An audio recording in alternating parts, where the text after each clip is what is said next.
Hello বন্ধুরা, বেরিয়ে পড়লাম দেবভূমি তথা উত্তরাখণ্ডের উদ্দেশ্যে। তবে এবার ফ্যামিলি ট্যুর। হাওড়া থেকে উপাসনা এক্সপ্রেস 11 নম্বর প্ল্যাটফর্ম থেকে দুপুর 1টায় ছাড়ার কথা, 1.5 ঘন্টা লেট।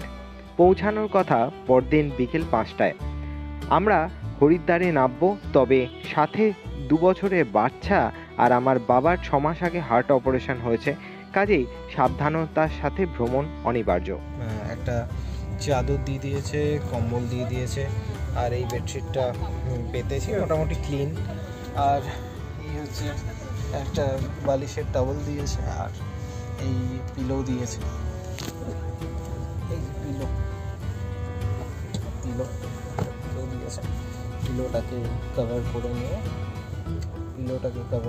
একটা টাওয়েল দিয়ে দিয়েছে।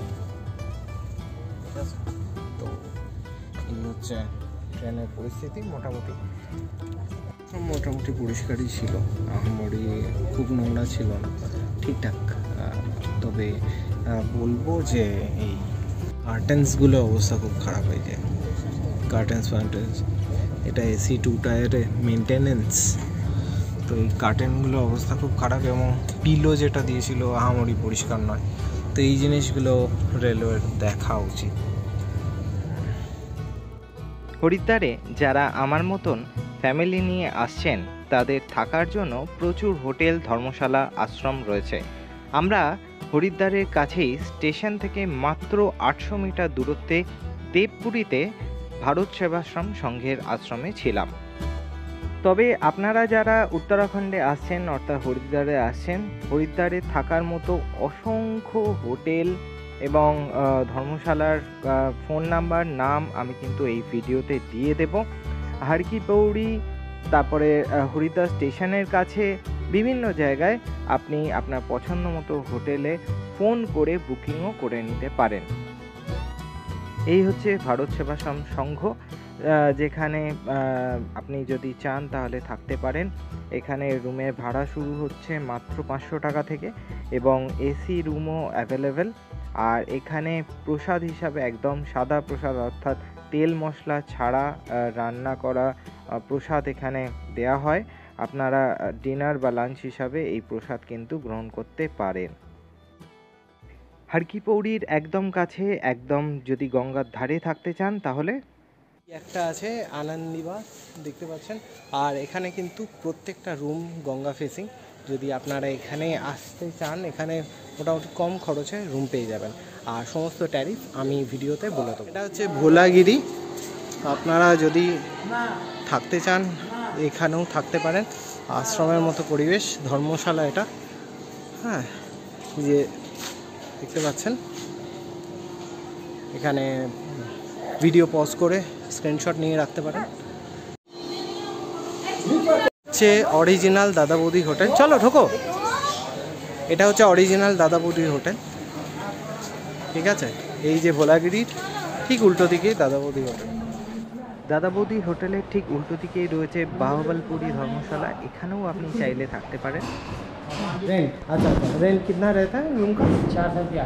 400 रुपया एक रूम का। अच्छा, वहाँ कै जन रहेगा एक रूम में? 2 लोग रहेगा। अटैच बाथरूम रहता है और लिफ्ट की फैसिलिटी है, तो प्रॉब्लम नहीं होगा। अच्छा, ठीक है। তো লিফটের ফ্যাসিলিটি রয়েছে এখান থেকে। আপনি মানে যদি আপনি বয়স্ক হন তাহলে কোনো অসুবিধা নেই, এখানে লিফট রয়েছে। তো এখানে অনেকগুলো তলা রয়েছে, 1 2 4 তলা। এই যে লিফট রয়েছে, চলে।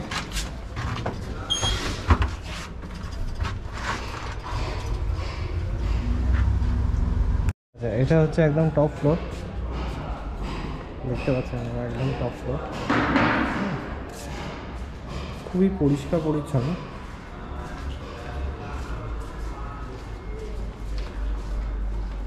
খুবই পরিষ্কার পরিচ্ছন্ন।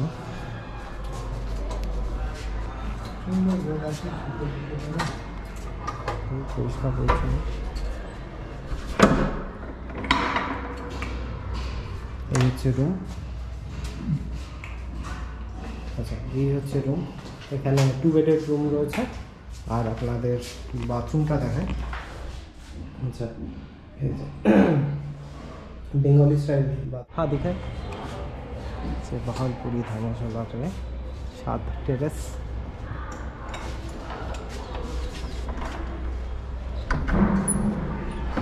আরেকটা রুম আপনাদের দেখাচ্ছি এই দেখুন এটাও বেশ বড় রুম ঠিক আছে সেম একই রকম রুমটা বেশ বড় ঠিক আছে 2 বেডেড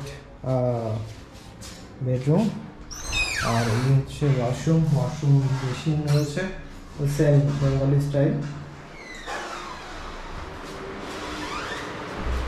আর এখানে সেম একটা রান্নাঘর আপনার পেয়ে যাবেন এই রান্নাঘরে আপনি যদি চান তাহলে কিন্তু এই কিচেনে আপনি রান্না করে খেতে পারবেন একই রকম সব কটা রুম ঠিক আছে।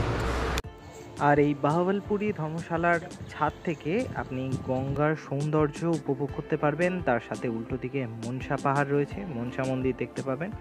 অসাধারণ সুন্দর দৃশ্য আপনি কিন্তু হোটেল থেকে দেখতে পাবেন। তবে একটা কথা জেনে রাখুন, ধর্মশালা কিন্তু অ্যাডভান্স বুকিং নেয় না। সমস্ত ধর্মশালাই বলে যে এখানে আসুন, এখানে এলে রুম পেয়ে যাবেন। যদি রুম অ্যাভেলেবেল থাকে তাহলে অবশ্যই ধর্মশালাগুলিতে আপনি রুম পেয়ে যাবেন। তবে হরিদ্বারের হারকি পৌড়ি এবং হরিদ্বার স্টেশনের কাছে বেশ কিছু হোটেলের নাম এবং ফোন নাম্বার আমি দিয়ে দিলাম, আপনারা দেখে নিতে পারেন। যদি আপনি অফ সিজনে আসছেন তাহলে বুকিং করবার কোনো দরকার পড়বে না। তবে আপনি যদি অন সিজন আসছেন তাহলে হোটেলে বুক করে আসাই ভালো। লাইক যখন কেদার বদ্রী খুলে যায় 9th মে বা 10th মের পর থেকে এখানে প্রচুর লোক সমাগম হয়, তখন কিন্তু হোটেল পাওয়া খুব মুশকিল হয়ে যায়। তো সেই সময় হোটেলে ভাড়াও কিন্তু অনেক বেশি থাকে, তাই ভাড়া যেগুলো আমি দিলাম সেগুলো কিন্তু সিজন অনুযায়ী চেঞ্জ হতে থাকে। আবার দেখা হচ্ছে আপনাদের সাথে হরিদ্বারের নতুন একটি ট্র্যাভেল ব্লগের সাথে। ভালো থাকুন, ভালো রাখুন, ভালোবাসুন আর দেখতে থাকুন শুভব্রত's ডায়েরি। Stay tuned.